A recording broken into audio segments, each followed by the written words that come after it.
Nos encontramos en la cuarta era, en la era cenozoica, que en griego quiere decir nueva vida.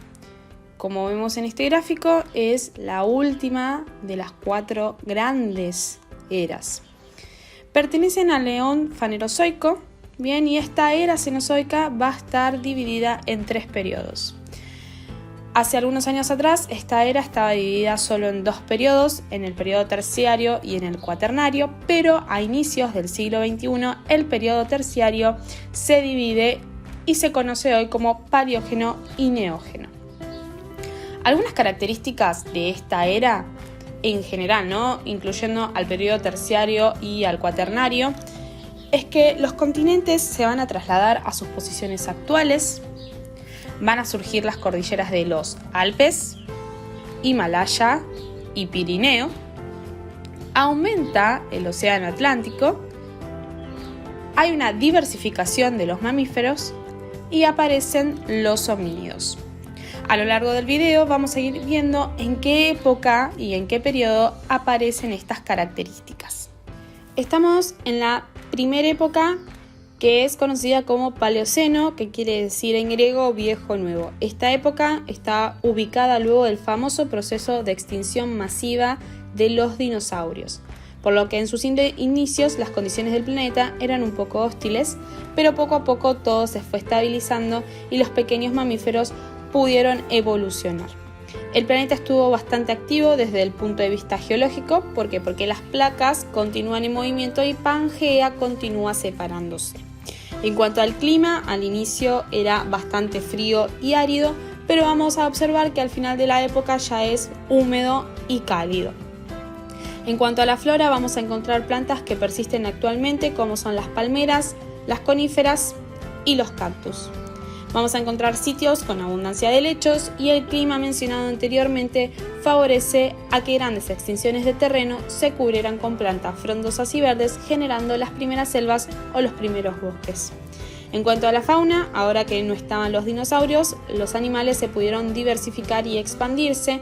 Es por ello que vamos a encontrar muchos ejemplares. En el caso de los mamíferos vamos a encontrar lemures, primates, roedores, ornitorrincos, pantolambas. En el caso de los reptiles, grandes lagartos como la niolamia. En el caso de las aves vamos a encontrar agastornis, que era el aves del terror, gaviotas, búhos, pingüinos, que a este pingüino primitivo se lo llamaba waimaunu. En el caso de los peces vamos a encontrar mucha diversidad de peces. Nos encontramos en la segunda época del Paleógeno, en el Eoceno. El alba de la nueva vida en griego. Se ven como viables las nuevas formas que fueron surgiendo en la época anterior. Desde el punto de vista geológico comienzan a emerger los Alpes y el Himalaya. En esta época predominan las aves sobre el resto de los seres vivos y, como un dato muy importante, los cetáceos comienzan su desarrollo y a estos cetáceos los conocemos como Basilosaurus. También vamos a encontrar serpientes gigantes como la Gigantopis, sobre todo artrópodos, que son especialmente las hormigas, que son las que encontramos hoy en día. Lograron sobrevivir. Las temperaturas cálidas empiezan a disminuir porque vamos a encontrar un helecho denominado azoya, que lo que hace es que disminuye el dióxido de carbono. Por lo tanto, las temperaturas comienzan a disminuir y se empiezan a generar casquetes polares. Como dato curioso, en esta época se empiezan a dar las migraciones. Nos encontramos en el Oligoceno, poco reciente en griego, y es la última época del Paleógeno. El clima va a continuar con temperaturas bajas, lo que va a dar lugar a que los polos sean cada vez más fríos y aparezcan las tundras. Se va a dar una regresión de bosques tropicales que van a ser sustituidos por bosques caducifolios con coníferas, hierbas y pastizales. Las hierbas son quienes mejor se adaptaron a estos nuevos cambios de temperatura. Otras plantas que surgen en esta época son las leguminosas. Los animales continúan migrando por estas bajas temperaturas y los mamíferos que ya estaban establecidos como forma de vida terrestre dominante. Entre estos mamíferos vamos a encontrar a camellos de tamaño de ovejas y los primeros elefantes carentes de colmillos y de trompa. Los creodontos se habían diferenciado para dar lugar a los actuales perros y gatos.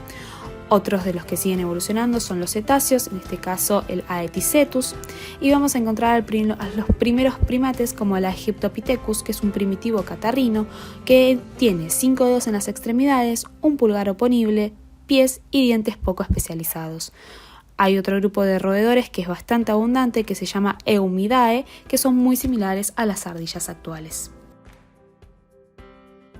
Estamos en la primera época del Neógeno, que es el Mioceno, es decir, el menos nuevo. El planeta ya casi tenía la misma configuración que tiene hoy en día. A nivel orogénico se experimentaron crecimientos de diversas cordilleras montañosas, lo que redujo las precipitaciones. El Himalaya tenía los picos cada vez más altos. Las temperaturas seguían siendo bajas, pero a mitad del Mioceno aumentan considerablemente, a lo que se llama esto óptimo climático del Mioceno. Con un clima más seco, los desiertos y tundras se empiezan a extender. Comienzan a dominar las plantas de tipo herbáceas y otras de tamaño pequeño que son más resistentes a largos periodos de sequía, denominadas chaparrales. Las angiospermas también están presentes. Los mamíferos fueron el grupo de animales más predominantes en esta época, como por ejemplo el Merychippus, que ya está extinto. De los mamíferos acuáticos también podemos ver que se diversifican en gran parte y tuvieron su origen los ancestros de las actuales ballenas. Los que más evolucionan son los odontocetos. No debemos olvidar a los reptiles, que también encontramos una amplia variedad, por ejemplo tortugas de 2 metros. Estamos en la última época, en el Plioceno, que quiere decir en griego el más reciente. La deriva continental desplazó los continentes hasta las posiciones que conocemos actualmente. Uno de los hitos más importantes en cuanto a la geología fue la formación del Istmo de Panamá. Esta formación es la que mantiene unidos a América del Norte y América del Sur. Aumentaron la cantidad de casquetes polares y de los glaciares. El clima fue bastante diverso y fluctuante.